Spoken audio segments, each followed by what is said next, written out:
I would be remiss to not take this selfish moment to ask you about my sign, which I know is Virgo. Just have your chart.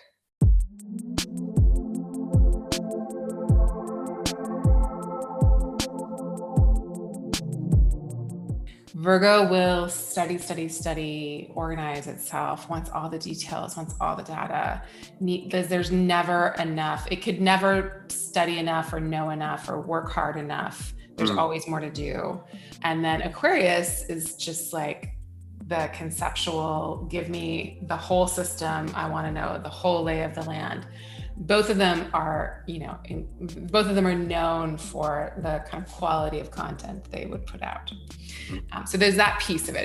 And there's a seriousness to Moon in Aquarius. It's here to again, understand how everything works and how to fuck with the system in the most intelligent way possible. You're Gemini rising and you're about to have an eclipse close to your ascendant.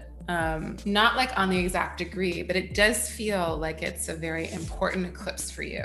There's something really important that you're learning about your persona and about the ways in which you engage with the world. And right now, Jupiter is on your midheaven. So you're going through a really, I would think, really helpful, or at least a bit of a boost career expansion. Is that true? Yeah, I would say. It's really great. And I want you to know it's not only this moment. So it's this moment. And then Jupiter's going to go into your 10th house of career. So you're going through, all of 2021 is a big growth boom for you. Your public persona, your public roles, your career, your vocation, really coming into being in a way that's quite relaxed, or at least it feels like it's oh, this is happening. I don't have to force it. Right. And what I'd say is I really think it's an important time for you to trust and have faith in what it is you bring, and to allow yourself to kind of unfurl or open up. I feel like I'd be remiss as a gay man to not be what about love?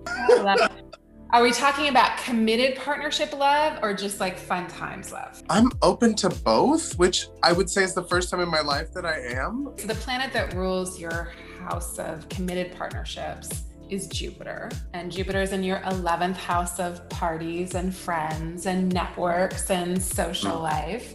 So we know that your partners, if they have longevity, we know that they've got to be able to either do that thing with you or love that you do the thing you do out in the world and be really supportive of it and be the fan to your flame a little bit. Allow you to take up this space.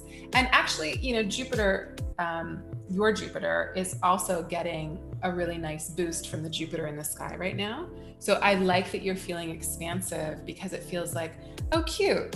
This is a moment to try new things and say yes and be why not? Okay, I'll try it. Why? It doesn't have to be forever, but this thing is it feels a nice, again, boost to both your career, but also to your community relationships, your networks, but that contains your committed partnerships.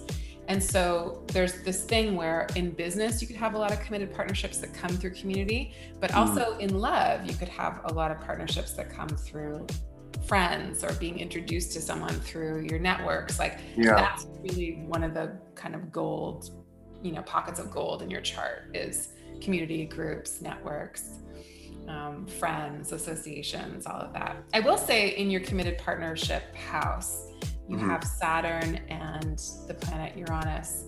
So Saturn is the one that's I gotta have the committed thing. I gotta know what it is. It's gotta have an organized kind of fashion. I need to know the rules and the structures. And then there's this other energy that's fuck that.